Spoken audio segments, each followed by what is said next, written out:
Yoma Daf Yud, how's everybody doing? Today's email comes from Chaim Kivelevitz, and he writes, I want to reach out and thank you for giving the daf. Your shir has got me back on the bandwagon. Your shir is both informative and amusing, and although I'm far away, I feel like I'm there with you.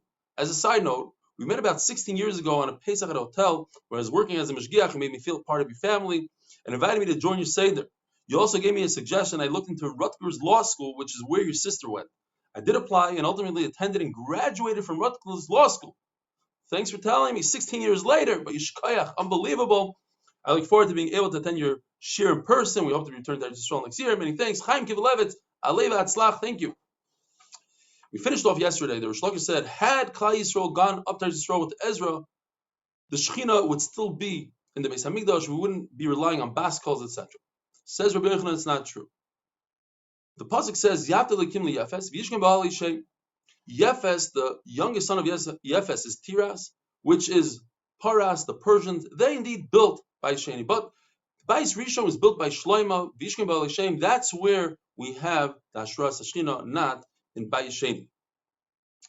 The Gemara goes on in a lengthy discussion, discussing different countries, what they mean, what they resemble.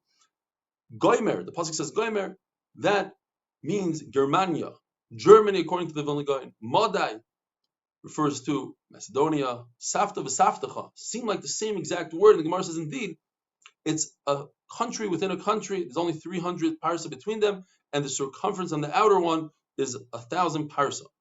Ashur ran away from Nimrod, from the whole Dar HaFlagi. He didn't want to be part of the rebellion against HaKadosh Baruch Hu, and therefore he was rewarded. He built a Ninveh, Ir HaGedolah, and Rechovo Yisrael. The Gemara tells us, even though the pasuk says Vesresen bein Ninveh ubein Kelach hi ha'ir ha'gedolah, it's not exactly clear what the Torah is referring to. Which one of these three is the major city? The Gemara tells us, since there's another pasuk that says that Ninveh is ha'ir ha'gedolah, so it's referring to Ninveh.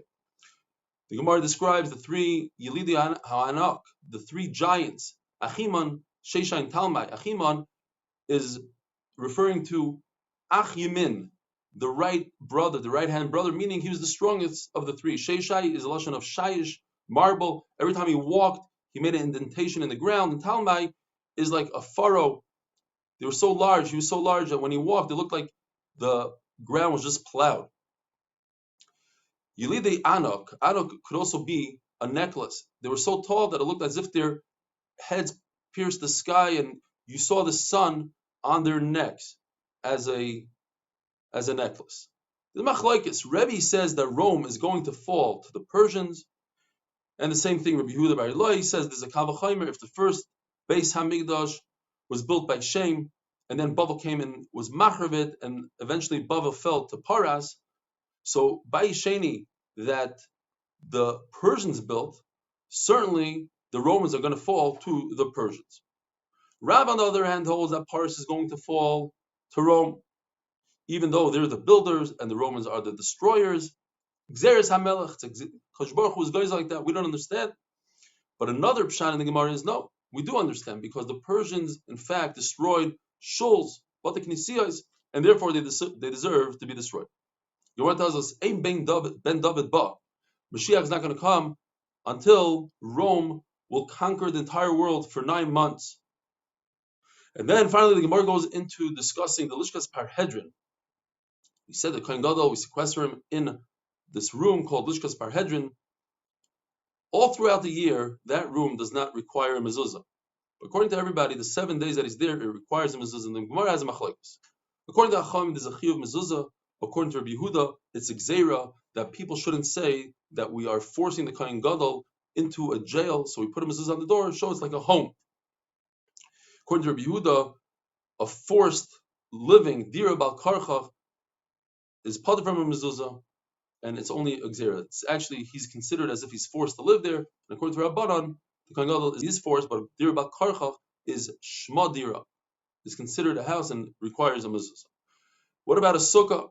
According to Rabbanan, a sukkah has to be a diras arai, a temporary house, and therefore you don't need a mezuzah. According to Rabbi Yehuda, a sukkah could be a diras keva. In fact, it is a diras keva, it should be, and therefore it requires a mezuzah. Therefore, Rabbi Yehuda holds that a sukkah is like a house. To give a chiyuv on fruit, produce, in order to be chayav in trumas and maasros, has to go through the front door of a house. So a sukkah is considered a house. It's so much so a house that it requires an erev chatzeros if it's in a chatzer.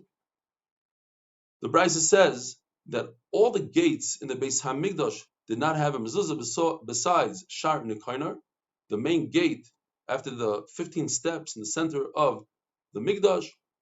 But we can explain it even according to Rabbi Yehuda, since he says it's Xer that the Lishkas Parhedin should look like a house, so you need that the main entrance into your house should also have a mezuzah. Have a wonderful day.